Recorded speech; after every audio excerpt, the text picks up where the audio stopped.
way you play this game is the way you play snakes and ladders. So you take a thingy, so take one of the counters, and you throw the highest thing to start.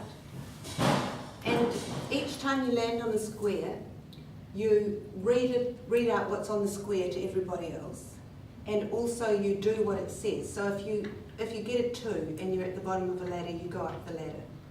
If you land on the head of a snake, you come down the snake, and if it says throw again or miss turns, you do that.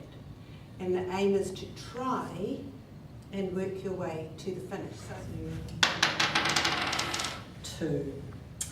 You talk to the doctor about what's going on, and she gives you information about specialist agencies. So I'm at the, do I go up the ladder to the, no. Yes. There you go. Yeah. I do. Okay, to there. Throw again. You hear a snippet of information about domestic violence on the radio. Throw again. 6. You go to see the leader of your religious community. They tell you that it's never okay for a man to abuse his girlfriend or wife, and that there will be a support person for you. You work with the local refuge and police, so you stay in the house with the children and the abuser moves out. It's you, I think. So You take to drinking every day to dull the pains. Miss 3 turns. oh, Your partner makes you have sex all the time you're together, even when others are around. He makes you do things you don't want to do. You're getting a bad reputation. Miss a turn. grim. Your partner tells you that he will kill you if you leave him. So now that's so horrible that don't I have to slide all the way down? You're going to take that curve in the middle. I'm going to do it all right. I'm going to go down here where it says your husband is a wonderful, exciting lover in between the bad bits. Well, I think I get that the bad bits are worse than the good bits. At the bottom of the snake. that must just so muck up your head though, mustn't it? Sort of going from one.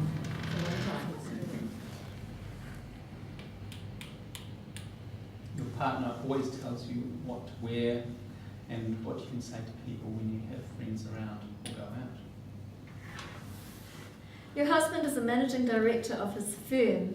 You don't want to jeopardise his public image. You would think you really want to jeopardise his public image. I reckon that must be really common though, especially like, you know, if your husband's a pillar of society and doctor or... Don't you think it would make you even more angry? Probably make you angry, but I still think it would... I suppose it depends on... Doesn't look like the imagery, doesn't look like Joe Kiki, so who's going to believe you? I mean, that's really difficult. How can you be so successful and behave so badly? Yeah. And it's also that you're used to being in that supporting role where you go along and you are the good wife. Yeah. You call the police, they arrest your partner and send round a support person. She gives you lots of useful information. Well, that's good. Your husband continually tells you that you're fat and ugly. What is it that you learn from this about what helps women leave and what prevents them leaving an abusive relationship? Well, finding out where the support is and taking the first step to actually access support, however small that is. So it can be something as small as seeing a phone number in the phone book or a poster on the wall, or something that's not that intrusive, really. Yeah. But then who they choose to get support from can be quite important. So again, quite a few confide in people you'd expect to support them and they don't, such as the religious leader. Or the legal profession on a couple of occasions have proven to be woefully ignorant about domestic violence. So what else?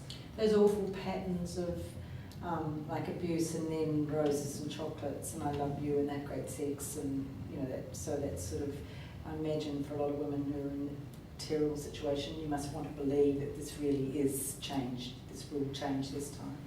It's sort of hard to accept that it's not going to change. Yeah. And then not having the means to go anyway, not having the money or somewhere to go. Already where to go. Yeah. Financial dependence. So what else helps?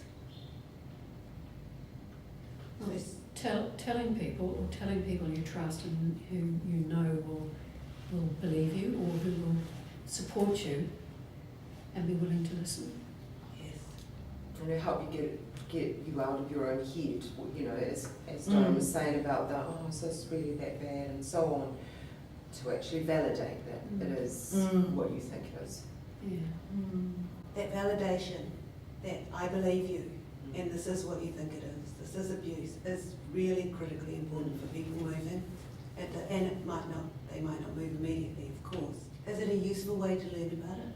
Yes, yeah, I think so, because it really brings up all the different issues and sometimes, you know, like you sort of hear about it so much, I think you sort of get inoculated against it almost, you know, is it that bad? Is it really that difficult? Why can't they just go if it's so bad? I think this brings up those issues. Yes, and specific examples of Yes.